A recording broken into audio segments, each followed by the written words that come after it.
A new era is upon us, and Tangent is back with a new limited series hosted by venture capitalist Jeffrey Berman and me, Proptech entrepreneur Edward Cohen. Tangent unites Proptech founders, real estate investors, urban leaders, and passionate creators who are improving our cities and quality of life. Join us to learn how we can solve the present-day challenges in our communities with innovative technology and greater collaboration.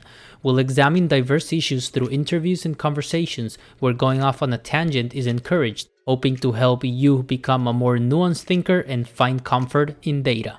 If you are working on a PropTech solution, a nonprofit, or a small business that makes our cities better and would like your mission featured on our features segment, please email us at tangentcommunity@gmail.com.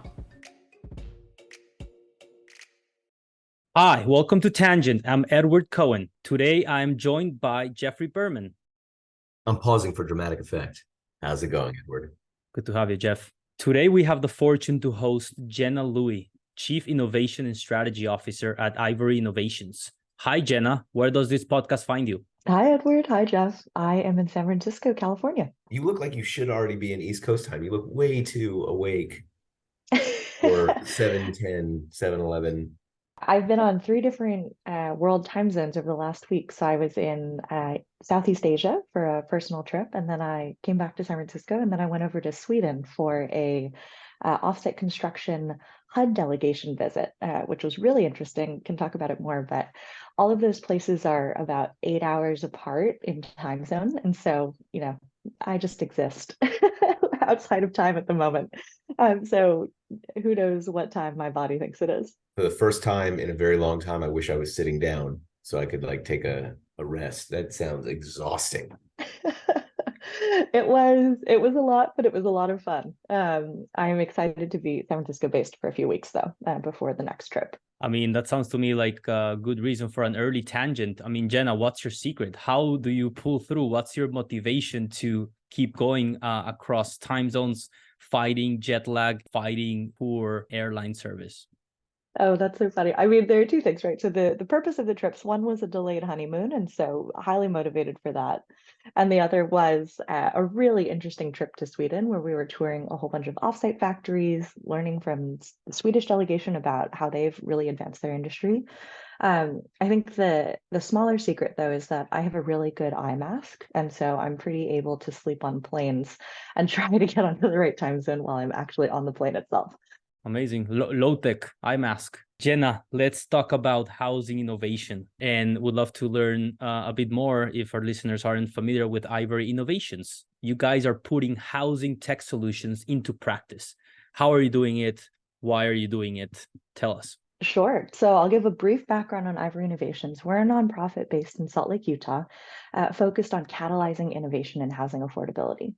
And so when we think about housing tech solutions and we think about housing affordability more generally, of course, there are a whole bunch of reasons to be focused on this space. As everyone who's listening to this podcast knows, there's a shortage of housing units across the country. Housing affordability is at all-time lows, depending on who you ask.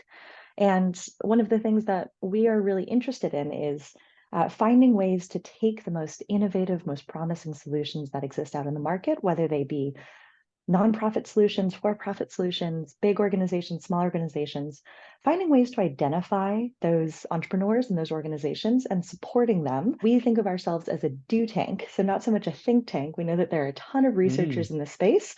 There's a lot of focus on the problems that we have. You see that all day long on the news, right?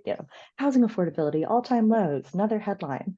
But we really think that there's not as much of a focus on the ways that we can get ourselves out of this crisis. There's not as much of a focus on the really smart, really innovative people that are working on novel solutions, right? So things that don't just address kind of the symptoms that we have as a country, but really get to some of the root causes. And so excited to dive into that a little bit more today. Fascinating. A do tank. That's the first time I hear that term, and I think you can officially coin it. I haven't decided whether I want to steal that or not, because it's really easy to misunderstand that. Yeah, I think the key part to what we're doing, which has been really fun, is our organization's about 5 years old. And so we started as a little bit more of, I wouldn't say a think tank, but a more traditional kind of research and innovation arm, right? What are the innovators out there? What are they doing? Okay, how do we identify them? How do we support them? Over the last 5 years, we've really grown into a little bit more of a full service organization, I would say. And so actually about 2 years ago, we stood up a specific kind of organization or specific kind of foundation that allows us to actually put innovation into practice through an operating foundation. And so we're actually building capital A affordable units in Utah. And to the extent possible, we're trying to bring the innovators that we've found from across the country back to Utah, whether it's construction innovations, whether it's financing innovations, whether it's making some of those policy changes reality in our home state. And so I would say that's the aspect that really, I think, sets us apart as a quote unquote do tank, right? We don't want to just think about these solutions. We don't want to just say we're supporting them. We want to actually put our money where our mouth is. And so, of course, there are no silver bullets here. We haven't completely cracked the code, but to the extent possible, we're really trying to figure that out. So there's a lot to unpack there. And the first thing I think our listeners would be interested in is how you're funded. So we're funded as a nonprofit. We have a variety of financial sponsors. If you're curious, you can find them on ivoryinnovations.org. And we're extremely grateful to them. But I would say the most important part of understanding our backstory is that the largest home builder in Utah is a company named Ivory Homes. It's a privately owned, family-owned company. And the Ivory family is extremely philanthropically minded. And so about 5 years ago, the Ivory family got us started. You're overhearing Ivory Innovations, Ivory Homes, the Ivory family. And with their seed funding and the connection to the home building company, that's how we got, our focus on housing affordability. It's how we started thinking nationally. Of course, the Ivories build what they can in Utah, right? They're addressing the housing crisis locally, but there's a real national question here. And the best innovations, we would think, come from all parts of the country, not just from the Mountain West. And so that is how we got started with our funding. That's how we got started as a nonprofit. And since we've grown, we've added backers and sponsors. And I mean, if you're curious and you like what you're hearing in this podcast, we're always happy to find new partners too. That's interesting. Okay, so it started as an outgrowth from Ivory Homes, which is obviously a for-profit home builder. Mm-hmm. They recognized a need to fund innovations in specifically affordable innovations for single-family homes for housing, period. Mm-hmm. They provided the seed capital. You have donors from across the spectrum that then fund your organization. And then what you do is now you find opportunities to develop affordable housing using innovations from across the spectrum, whether it's Contech, Proptech, FinTech, et cetera. So I think our listeners would also love to hear an example of some of the technologies that you're using, and specifically, because this is a question that I have myself, how you reconcile all these different organizations while you're building. And to put a finer point on it, when you're building anything, whether it is an apartment, single family home, a multifamily building, or an office building, industrial park, whatever, there's always complexity because of the number of subcontractors that are going to be operating at any given time. And then you layer onto that potentially behavior changing technology, software, or innovation.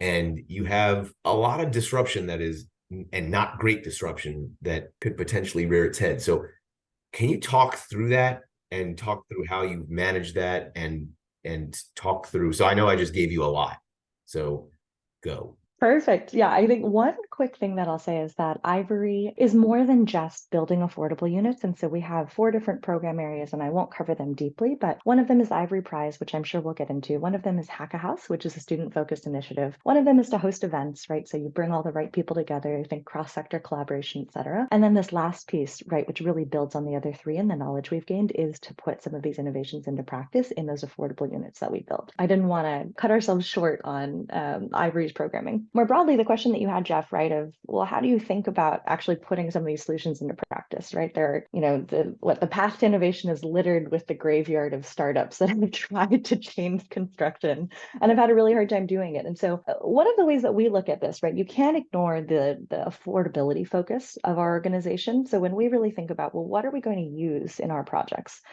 We really think, well, what is the potential to cut costs here? And to what extent, right? Or what is the potential to save time? And there are tons of organizations that we've looked at, and I think they're doing great things, but they're also candidly not a fit for what we do, right? Building affordable units is one of the hardest things out there. Your capital stacks are particularly complex. There's a lot of sometimes neighborhood pushback, right? I don't want to see these units in in my part of the city. And so when we think about, well, what can we do to make things faster, make things cheaper, we are really kind of looking at a holistic mindset. We're not so much looking on the margin, right? So we're not looking for ways to bring in 7 different tech providers at different parts of the construction process and kind of make marginal improvements. We're really looking for whole scale change. So one of the things I would point to is offsite construction, which I'd mentioned a little bit at the beginning in this visit to Sweden.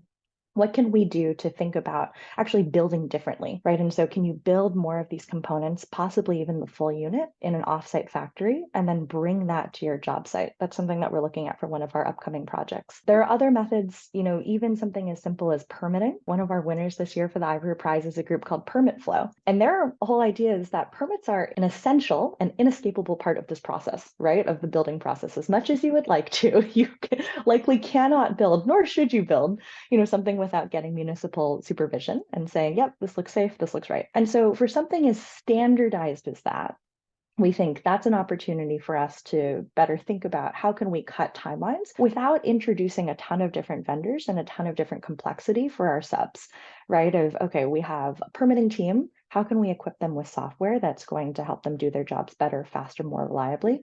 And so I don't know if that's what you're thinking about, Jeff, but we really think carefully about how we introduce innovation into our organization. We also think really carefully about where's the right point in the process, right? Not some of the maybe slight marginal things during the build, but possibly before, how you design, how you manufacture if you're going to do it offsite, and how you permit. So can you give some examples of companies or innovations that you've actually used in practice? So Esusu is one of the organizations that we are really excited to have put into practice in some of our buildings and projects, right? Many of your listeners are going to be familiar with this organization. How do you make rental history easier and more accessible for credit bureaus to get renters credit for the payments they've been making, just the same way that mortgage holders get credit for the mortgage payments they make on time? And so I won't say too much more about that, but that's really a win-win-win, right? This is a tech solution that makes sense for the customers that it's serving, both on the renter side as well as on the landlord side, right? You have better and more qualified renters, and it's a perk that you can have as a landlord. An organization that we haven't yet deployed, but I hope we do in Utah, is one called Outreach Grid. So this is a little bit different. This is an organization, a tech organization that focuses on homeless services, right? So maybe a lot of people look at the kind of homeless service provider space and they think, dang, that's complicated and it doesn't sound like a market that I would want to enter. But Outreach Grid has done something really interesting, which is take the simple question of, are there beds available in a shelter? Right? Something that, you think of a hotel analogy, right? Are there rooms available in my building? And they've digitized it. And it may surprise people or it may not surprise people, but most homeless shelters don't have a digital system for what they're doing, right? And so if you are out on the street, you are an outreach worker, right? And you're saying, okay, I found someone, I'm doing my daily walk, I'm doing my daily chat, and you come up to them and this person says, hey, I'm ready for a shelter bed, right? I've been, there's a lot that's happened. That's a really unique moment because, many of us know it can be hard to get people into shelter, right? It's not always something that people want. And in some cities across the country, you can compel people, but most of the time you can't. And so when you have someone who's ready to go into a shelter, that's a really good opportunity that you don't want to miss. And what that outreach worker has to do most of the time is call a whole bunch of different shelters and ask, do you have a bed available? So you're standing here on the street hoping to help this person who you've checked in with for months. Finally, they say they're ready. And you are standing here like in a pre-internet era, trying to call around to, 10, 12 different shelters, trying to see if they have a bed. And most of the shelters are going to say, hey, we don't know, we haven't had checkout yet. Call us back in 2 hours. Hey, we have a bed, but it's not going to be available for a week. Is that going to work? I know you're standing there as the outreach worker saying, absolutely not, that doesn't work. I'm hoping to get this person immediate availability. I'm hoping to give them an answer right now. I'm standing here calling you. And so Outreach Grid is doing something which digitizes that process. And it sounds so common sense, at least to me from the outside, right? We have incredible power with digitization. How do we bring that into a space that has not benefited necessarily from that kind of software? And so I look at that and I think, this is a scalable tech product. I look at it from a city's perspective or from a homeless shelter's perspective, right? There's a ton of different players in that space and think, why would we not want to make this process faster? And I think about it from an end user benefit standpoint, right? The person who's actually hoping to enter a shelter, right? How much more would you feel confident about where you're going if someone could say, great, it took me about 2 minutes. I'm standing right here and I have an answer for you, as opposed to let me stand in front of you and watch you call 10 different shelters and get no answers. That's not really generating confidence. And so something as simple as that, we're hoping to bring to the Salt Lake area as well. We haven't deployed it yet, but Tiffany Pang and her team are doing great things at Outreach. So yeah, I've heard about that company, and I pretty fascinated by it because essentially it's like a booking system for people that don't have homes. One of the things that I've noticed is when I was growing up, the nomenclature used for people that did not have homes was not very friendly, and it has changed. And I've also noticed that many people that are on the street have cell phones, and they might have the wherewithal to say like, oh, I can get on this outreach grid and essentially find my family a place to be until we can figure out how to get into some affordable housing. That's a pretty big swing. When I've had time, I've thought about the implications of a program like that. And we don't have to go down the various utopian, dystopian channels that could follow. But how would you use a company like that from an affordable housing perspective? Or are you saying you take the data that Outreach Grid has and say, like, here are potential residents that could be in the Ivory Innovations developments? Oh, interesting. Yeah. So we think pretty holistically about what it means to bring innovation back to Utah.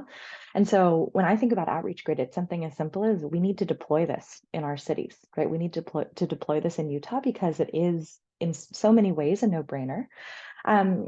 The question, right, of what does it mean to kind of use or put that innovation into action, I would say that's a little bit more outstanding. The way that you're describing, right? How could you empower people to actually make decisions for themselves, right? How can you cut some of the middlemen out here? Caseworkers are incredible. They do a lot of good work, right? They're connecting. If someone touches base with a caseworker before entering, for example, a shelter system, right? You're going to have a lot more support. You're going to have access to maybe finding a job, finding more permanent housing, right? Like all of the different things that caseworkers are good at. On the other hand, it takes time, right? And those people are limited. And so I hear you on how can we find efficiencies, thinking about the data usage there. I think maybe another organization I'll throw out is one called Housing Navigator Massachusetts, which is doing something very similar to what you just mentioned, Jeff, empowering people to find their own housing. And so Housing Navigator did also something very simple and very common sense, which is the state of Massachusetts compels developers to build inclusionary zoning units. So for anyone who's unfamiliar, right, if I'm a market rate developer and I say, hey, I want to put up a 100-unit building, somewhere in the city of Boston, the city of Boston or the state of Massachusetts might say, hey, decision makers. Such a noble mission, Esusu, and in particular Outreach Grid, I think, in terms of the forgotten populations of our society, at least in the US. First, renters. We have more renters now than ever. And if someone has been paying rent on time every month, there's no reason why that shouldn't be credited to their credit worthiness to request a loan in the future, to request a mortgage, or to just be taken equally as to someone that has been accumulating credit by having a mortgage or the traditional ways. Now, in terms of Outreach Grid, I mean, it's I think I read a report recently that homelessness costs cities between $35,000 to $45,000 a year. So in terms of rehabilitating, reskilling, bringing them back to becoming productive members of society, or it's such a noble mission and something that is long overdue. The future of real estate is here. And by here, I mean at Blueprint in Las Vegas, Nevada this upcoming September. Join Jeff, Zach, and I in the largest, most global gathering of industry innovators leading the charge in changing the built world from construction to transaction. Blueprint is the premier event for industry executives, real estate and construction tech startups, and VCs. Over 2,000 attendees, more than 750 startups and investors, 250 plus speakers from more than 50 countries will be represented in this year's conference. Join the Tangent team this September 11th to the 13th at the Venetian Hotel for 3 days of networking, learning, and ecosystem advancement. Tangent listeners get a $200 discount by going to blueprintvegas.com/tangent. That's blueprintvegas.com/tangent to get a $200 discount for this year's event. Hope to see y'all there. Shifting gears a little bit, we've mentioned Salt Lake City a lot. We've mentioned Utah a lot. I was fortunate enough to live in Salt Lake City for a couple of years during COVID when I stood up Neighbor.com's commercial business. And small world, I actually lived at Ivory Homes' building Ico Vista Station, which if anyone happens to be around Salt Lake or Draper, I recommend you to visit the jacuzzi because that's the biggest and best jacuzzi being on in my life. It looks like a swimming pool, but it's an actual jacuzzi. Anyway, that's a less relevant tangent to say. I want to talk about what's going on in Salt Lake and what's going on in other cities as well. What is it that it's enabling this innovation ecosystem? And what are other cities out there that you've looked at that also have a investor, innovator, and founder-friendly ecosystem to allow these solutions to be tested, to be deployed, and to be, in a more holistic approach, right? Like you said, without aligning public policy, tech companies, and investors' incentives, everything in housing at an impactful scale is very hard or impossible. So tell us what's going on in Salt Lake City, or what other cities are leading the way in housing innovation.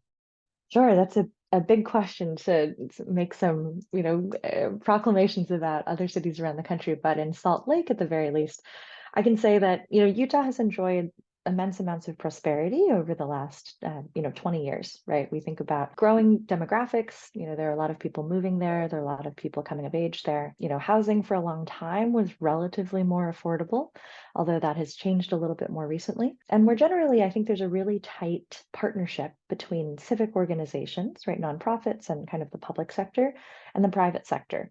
And so, especially when we think about real estate, one of my colleagues has said it really well that, Utah legislators understand that without housing, you cannot continue to have the economic engine of Utah work, right? For people to continue making money and doing well in Utah, they need places to live. And to have places to live, you need housing, right? As simple as that. And I think that sometimes that math, that conversation breaks a little bit in other parts of the country where, maybe in California, some of the places where I live, people say, well, we don't necessarily want more people. We're doing fine. and thankfully that is not the conversation in Utah as I understand it. And so in Salt Lake, there are a whole number of different organizations. I won't do them justice to mention everyone here, but everything from a homelessness task force that's been stood up by the mayor and different players across the state. We also think about ideas like community land trusts. And so a really interesting one is the Utah Housing Preservation Fund, which is a little bit different. It's privately and publicly funded to think about how do you continue to maintain and keep affordable units on the market, even when they aren't supported by, let's say, LIHTC or low-income housing tax credit subsidies. And so when those LIHTC units exit their LIHTC holding period, how do you make sure that the people who are living there continue to enjoy relatively lower rents? And the Utah Housing Preservation Fund does that by taking those units kind of into the private market and then holding them in perpetuity.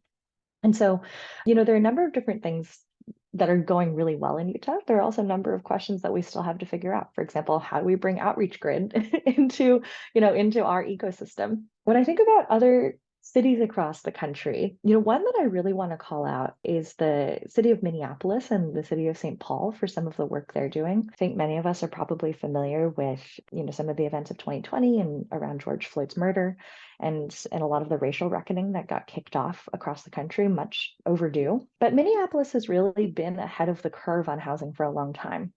And so even something as simple as the upzoning legislation that they passed pre-2020 and how that's kicked in, right? So making it possible to build more than just one unit in a single family home lot. I think it's up to 4.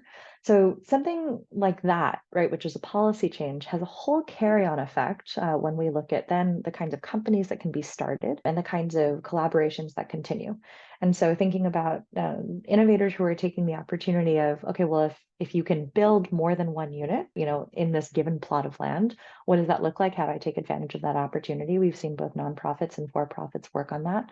And then more generally, just the opportunity to continue leading the way. When I think about offsite and some of the construction methods happening in Minneapolis, there's a lot taking place. financing, there's a lot of really interesting kind of private-public opportunities taking place there. So I don't know, I'm rambling a little bit, but Minneapolis is a city that I would say, keep them on your radar. And then, I mean, so many other cities across the country, I would say we're still figuring it out. San Francisco, where I live, definitely still figuring it out, even though there's no shortage of money. There's no shortage of people who are interested in the issue. There's no shortage of people meaning well, but it's hard to crack and it takes a long time. LA, I would say similarly. New York, definitely going through some challenges right now, just with an influx of people, right? That stresses any system. Wait, hold on. I want to interrupt just for a second. When you say influx of people, those cities are losing people. Oh yeah, so specifically in New York, and I don't have the most recent numbers, but there's been an influx of migrants specifically that are taxing the. Okay, so you're talking because so just to make sure that we're setting the table correctly, because and I don't want to veer into politics because I know that's dangerous ground, but the cities that you mentioned happen to all be blue, and they're losing economic drivers and they're gaining not. Now, immigration, it's interesting because immigration is obviously a net positive, right? Like our country wouldn't be our country without immigration. Anyone who says different doesn't know history. But it's interesting though, because if you look at the policies of some of those cities, like when you said, I was trying to hold my tongue and I can't. When you said that there's plenty of money in San Francisco to do something about, San Francisco's become interesting, to say the least. Sure. And it's like the policies that are put in place don't really enable the entrepreneurial class to focus on solutions, not even to focus, to even dream about solutions, because they're so mired in red tape that it's backwards and forwards. And I just took us on a tangent because that's what this podcast is called. But I'm curious how you think about that when you're dealing with these intractable problems. But for public policy might be easier to solve. I'm very curious how you think about that. Yeah, I was at a builders conference recently, and the lieutenant governor of California was being interviewed. So Lena Kulanakis, I believe her name is, and she comes from a developer's family. Her dad's a developer working around the Sacramento area. She worked in the family business her whole life growing up before going into politics. And the moderator of the panel said something really interesting, which is, we don't have a housing crisis in this country. We have a housing policy crisis, because if we could build it, we would. And the lieutenant governor, didn't really pick it up necessarily, but she didn't disagree. And I think, Jeff, you're hitting on it exactly, which is there are a lot of ways that the private market would like to meet these challenges, but yeah, policy makes it hard. And so, yeah, again, no silver bullets. But I do think, going back to Edward's original question, right, there are some cities that seem to have slightly better alignment for whatever reason than others when it comes to how do we all collectively work together, right? Just because you pass policy doesn't mean that people build the units either, always. And we've seen that a little bit with SB 9 across California, right? And so upzoning across the state, it's a complicated kind of measure, right? It's not super easy. Not anyone can just build an SB 9 unit. On the other hand, uptick has been slow. Slower than expected, perhaps, from the state. And so you look at this, right, of how do you all kind of march in lockstep together, or at least get on the same page? That's something we really try to do in Salt Lake, right, is bring the public and private together, a red city, although it's probably the most blue in Utah. But yeah, there are a ton of different examples across the country. We've been on the phone with the planning team in Houston, which is a really interesting one, because Houston does not have traditional zoning, and they're doing some really cool things around how do you cut red tape, how you think about financing, but a lot of different examples across the country to look at for sure. I mean, I'm just going to make a small parenthesis here. These blue and red denominations or descriptions, we're 330 million people in the United States. We're not going to get into politics, but there's dark blue, there's light blue, there's purple, it's just too easy for the media to describe and summarize and bucket everyone into blue and red when, we should all just be, purple working together. That sounds too kumbaya.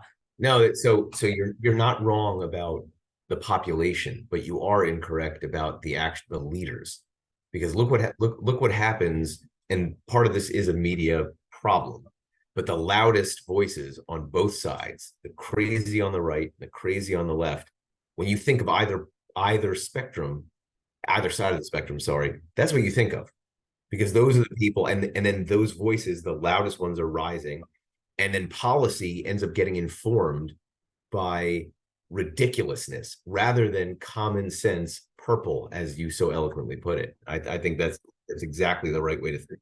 I think you're spot on. However, I think that has to do a lot, I wouldn't say everything, but probably the majority of it to the rise of ad-driven social media, that the incentives are, engagement, outreach. So we got the fringe on each side just being elevated to the mainstream media. However, I wanted to move on to the next topic, not before I mentioned a little Salt Lake City history. Correct me if I'm wrong, Jenna, but most people that have heard of Salt Lake City was because of the Olympics back in 2002, which kind of catalyzed or kicked off this modernization.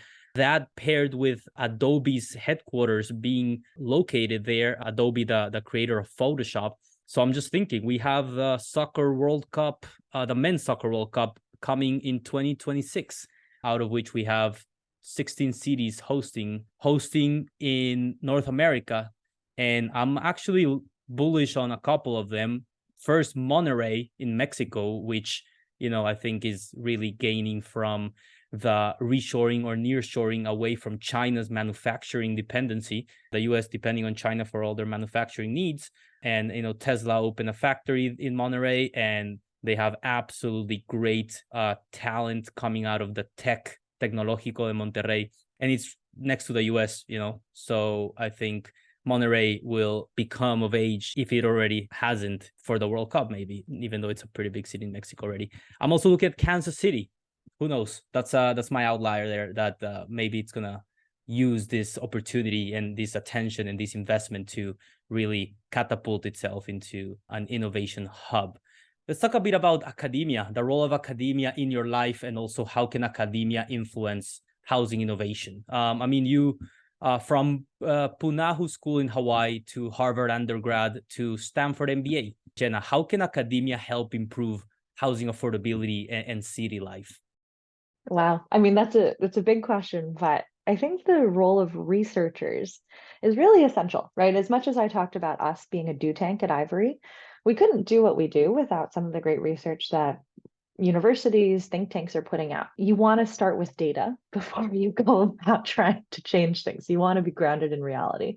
Maybe the best, or one of the best kind of newer organizations that we've seen is the Eviction Lab at Princeton University. And so this was started by Matthew Desmond, who wrote a really powerful book. If you haven't read it, it's about evictions in Milwaukee. It takes a really kind of anthropological view of what is it like for some of these tenants and what is it like for some of these landlords, that are just trying to make things work and make ends meet as they go about their lives. And so he started a group called the Eviction Lab based at Princeton, and they do some really incredible research when it comes to eviction filings, eviction data. It's something that wasn't available at a national level before Matthew Desmond and his team started compiling things.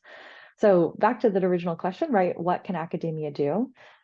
There's so much that academia does, and there's so much more that I think we can continue to do, particularly when it comes to what are the areas of research or what are the pockets of data that aren't yet touched, right? There's a lot of focus on here are housing prices and here's what renters are paying and here's how people are burdened. But some of the really nitty gritty things, right? What are eviction filings up or down across the nation? Are they up or down across a given state? That wasn't always possible to answer about 5-10 years ago, and now it is.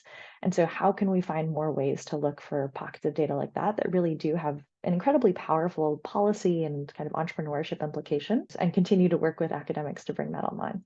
It all starts with research and data, huh? If we start off with the wrong data, or like we in tech, we'll want to move fast and break things, but if we move fast in the wrong direction, or we can also move fast in a zigzag instead of a straight line, I think we actually have to slow down when we're starting and gather the right data and make sure we're starting off with the right assumptions.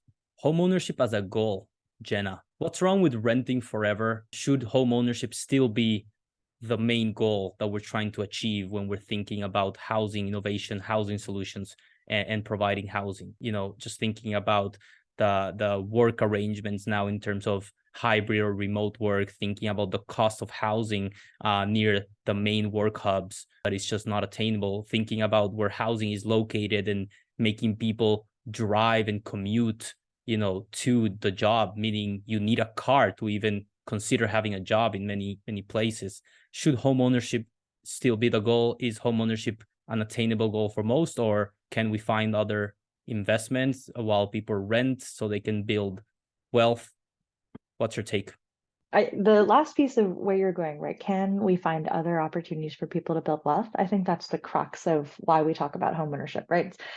Do people want to own a home for 30 years and pay off their mortgage and, live there happily ever after? Maybe, but maybe not. That seems like a fairly dated perspective, in the way that people change jobs very frequently now. People may also want to change where they live. On the other hand, imagine if you didn't earn a salary regularly until you'd been in that job for a long time, right? I'm sure there's some more eloquent analogy for ownership is predominantly the way that people in the United States build wealth. It's one of the largest measures of how prosperity happens, right? And so until we find a way to adjust that or find alternative methods to enable people to build wealth, it's really hard to say we shouldn't strive for home ownership. Of course, there are entrepreneurs that are working on, well, how do you make renting more lucrative, right? So Esusu is working on reporting rental payment history. There are other startups that are working on, how do you actually build wealth for the renters themselves as they are paying, right? So it's not necessarily equity, but it may be something like equity that people can build. So I'm really excited about solutions like that because it breaks us out of this kind of dichotomy of only focusing on either those who have homeownership or those who don't. Right, over time, the homeownership rate in the US, since it's started being tracked, right, has never really been different than about 60 to 65%. And so you look at that and you think, well, that's, it's pretty good. It's almost 2/3 of the country. Then you think, wow, 1 out of 3 people is completely shut out of this market and maybe forever. There are going to be some people who are forever renters.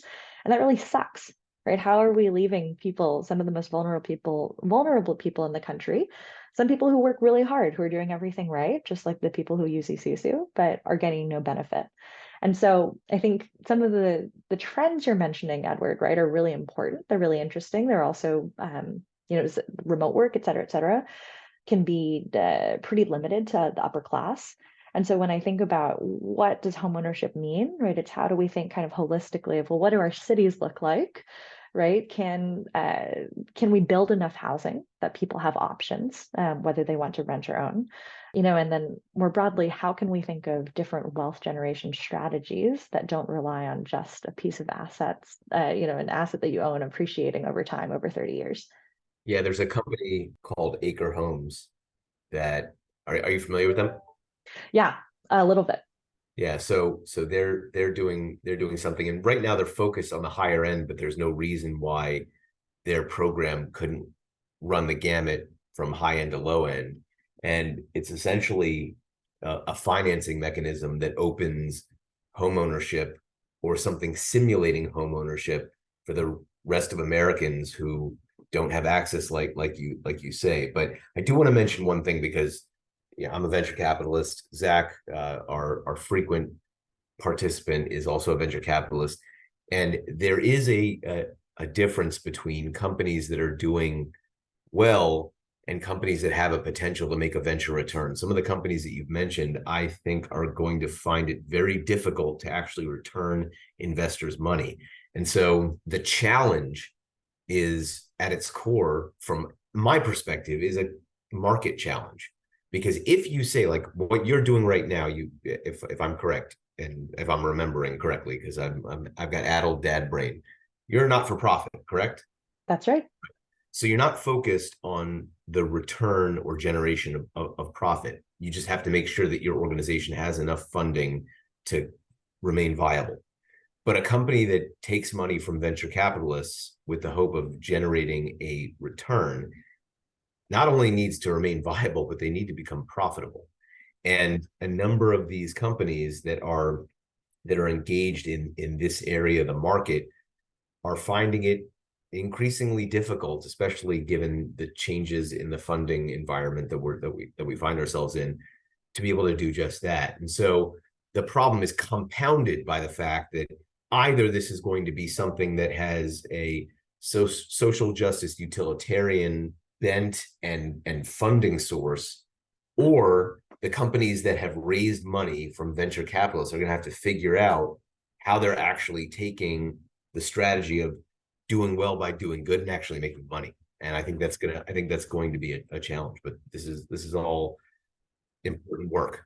I think just to tag onto that briefly, I couldn't agree more. And the type of funding you take as an entrepreneur and as an innovator is probably the most important decision you make, along with who you hire and what problem you're tackling, et cetera, et cetera. But one of the pieces that I've been really curious about is how do we find different pockets of money that can fund organizations at the right stage, right? So when you're really early, would it be possible to take slightly, more philanthropic money, money with slightly less pressure, and then as you scale, right, start taking VC or growth equity money because you have a business model, you have more of a proven record, right? You have a sense of how you are going to make money, how you're going to make profit. And so something that I've been really curious about is, right, how can we get more family offices across the country? Because at Ivory Innovations, sometimes we act a little bit as a family office, even though we're incorporated as a nonprofit because of this connection to the Ivories and the Ivory homes. How do we get more families who are interested in this kind of work and who have a little bit more of concessionary capital to join us on this journey? And I think, Jeff, exactly to your point, it's challenging, right? If this were easy, maybe we would have solved housing by now, but it's really, really hard. And finding ways to thread that needle among all of the different challenges is one of the things that gets me up in the morning because, there's a lot of impact to be made here if we can find some of the right mechanisms and means and people at the right time, right place. I definitely think, especially in the space that we're in, because, we're dealing with so many moving parts and different timelines than, just building typical software for other industries. Like Jenna said, maybe that depends the stage, depends the solution, the stage of the company or the solution that they're working on. Maybe venture capital isn't the right fit for that stage or that moment, right? I mean, in terms of aligning incentives, we've seen a lot of companies that are now coming up with creative or different ways of funding themselves, finding folks that have capital that have their incentives aligned. I mean, what comes to mind, which I still don't have an answer for, is, for example, OpenAI starting as a nonprofit raising billions of dollars and then all of a sudden transition into a full-on for-profit company. I'm not saying that's the way to go for people in housing innovation, but it's just fascinating to see all these new ways of funding. I think another thing we've learned is that SPACs, I don't know if just the nature of the types of investors or the types of companies that it has attracted, hasn't been the best, the best for long-term impact, or solving problems. But I think I encourage entrepreneurs and founders to not just think of VC, and VC is great for many things. VC has unlocked tremendous innovation, tremendous progress for so many, but it might not be the best type of entity, type of investment for some companies. Last but not least, Jenna, Tangent is giving you a collaboration superpower. Okay, so if you could choose a historical figure to partner and collaborate with, any person dead or alive, who would it be and why? Wow. Oh man, there are so many people to choose from. I don't know if I have a specific person who's an answer, but I would say, great statesmen, great statespeople, perhaps across time. We talk about these figures, the founding fathers in the United States, Roman emperors, like people who had just real power to do great things, for their countries. I would say those are the kinds of people that I would look to in our current housing situation to make a big difference. Perhaps I do have an answer as I say this. Lee Kuan Yew was the founder and one of the early statespeople in Singapore. And I just got back from a trip there. And the way that Singapore treats housing as a country is absolutely worth looking into if the listeners on this podcast are not familiar. It is very interesting. They guarantee housing for every citizen almost effectively. They're building things, you can choose your unit 3 years ahead of moving into it. You go to effectively what is the US's equivalent of HUD. You choose a unit, they build it offsite for you, and they deliver it 3 years later, and they hand you the keys for a deposit of $1,000. And then you end up making your down payment when you move in. They're guaranteeing mortgages at 2.5%. There's just a lot there that's really interesting. Again, would be really hard for a country that's bigger than Singapore to do, but when I think about someone who is really focused on and not homogenous. That's right. That's right. Well, in Singapore, yeah, Singapore is just a really interesting place. But when I think about someone who at the very start of their country was thinking, what can I do to do right by people and make sure that we are a prosperous nation, and saw housing really as one of the centers of that set of policies, I think that's the kind of conversation I would love to have in the United States right now, where housing really is the central focus of how we together move forward and continue to drive economic prosperity, right? Where we all want that. And it's a question of how do we achieve it? And I think we need to look to a great leader right now. Love that. Lee Kuan Yew, first prime minister of Singapore from 1959 to 1990. Very cool. We don't have our resident history expert today, Zach Aarons, but I love that answer. Jenna, where can listeners learn more about Ivory Innovations and connect with you? Yeah, you can learn more about us at ivoryinnovations.org, and you can send us a note. I'm Jenna at ivoryinnovations.org. If you want to reach out, we'd love to hear from you. Jenna Louie, Chief Innovation and Strategy Officer at Ivory Innovations. Thank you so much for coming to Tangent today. Thank you. Thank you. This has been a pleasure. If you like what you heard, please subscribe, rate, and review Tangent and share the show with a friend. This episode is edited by Daniel Mora and is produced by me, Edward Cohen.